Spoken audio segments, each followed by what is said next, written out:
Okay, let me pick apart one of the things one of the key elements of this current downturn, oil prices. Have fallen faster and further than a lot of people expected. We've even spoken to you in the past, halfway down, and got the impression that you thought that maybe a buying opportunity was on the horizon. You were by no means the only person who got that wrong. What's your current outlook? Well, I was more optimistic when it was $40. I thought we were at a point of opportunity. That 40 turned into 28. But what's happened in the interim is there have been massive cutbacks in capital expenditures to produce oil. This is actually quite an interesting phenomenon, which is actually sort of misinterpreted. Most people think the collapse of oil prices signals that something's wrong with the world and the global economy. The consumption of oil keeps going up. What's happened is that the production of oil went up faster. It's a very simple supply and demand thing. And as a result of more oil going on the markets, the Saudis increasing, the Russians increasing, that they just flooded the market and the market collapsed. The response to that, of course, is let's not drill for so much oil and things will go into balance. Oil reserves go down 4% a year if you don't drill. So if you look at 5 to 10 years of that, you'll find that something will be radically changed the other way. So we're in a period of adjustment. China, for example, grew its oil consumption by 10% last year. Most people thought, this is signaling something's wrong with China. That's not true either. So it's a commodity, and different people will have different costs of bringing that commodity out of the ground, and some people will stop their production because it's not economic, and then the price will go up again. That's what happens with commodities. So you think a bottom is in sight? Well, calling bottoms is dangerous, but you could have it go down a bit further. But I look at large swings, and the only question is what the timing of that swing will be. Is Blackstone a buyer now of energy assets, or would you need to wait to see how things shake out? We're looking at a number of interesting things now. What's interesting is in our private equity business, we did not do any purchases last year of oil and gas companies because we actually had a sixth sense that perhaps that wasn't a good idea.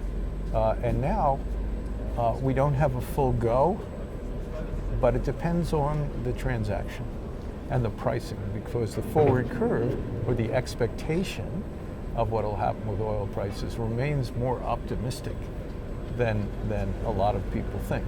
So it's a question of pricing the risk. If you buy and can hold long term, somewhere around this level or lower, over time, you should be in a pretty good position because it's a commodity. Okay, I'd like to end talking a little bit about Blackstone. You guys had a good crisis, so to speak. You took advantage of some of the dislocation in banks to pick up some assets on the cheap, and have really built your business tremendously over the last several years. Talk to me a little bit about what has enabled you to do that, and does it have anything to do with regulation or the lack thereof? And then tell me about, generally speaking, what your view is on bank regulation.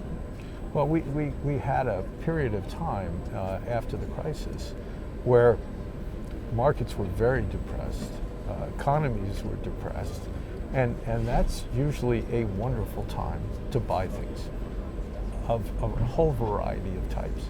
And we were quite aggressive doing that because we weren't scared the way other people are. What happens in financial markets is usually people try not to buy at bottoms. I know that sounds odd, but they're scared. And then they buy enormous amounts of stuff at tops. And every cycle is, in that sense, the same. We basically take a pretty dispassionate view on these things. So one reason that I think we've grown about 3.5 times since the financial crisis, and I'm not aware that any decent-sized organization in finance has grown that rapidly. And it's because there were a lot of excellent opportunities to take advantage of, and we really took advantage of them. And so our returns are very substantial. Our losses are, negligible to less than that. And consequently, we've attracted an enormous amount of capital. Now, we've been doing this for 30 years, so this is not a Johnny-come-lately kind of concept.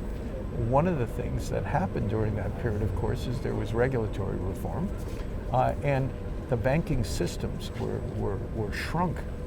And so that created opportunities for firms like ours that have capital sources that are not deposits, that are not short-term. We raise very long-term capital from pension funds and other institutional investors.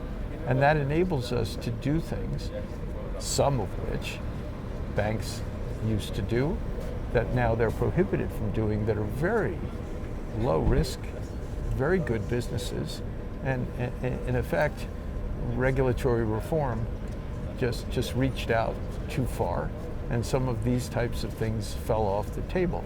And so we do them, and those have been successful too.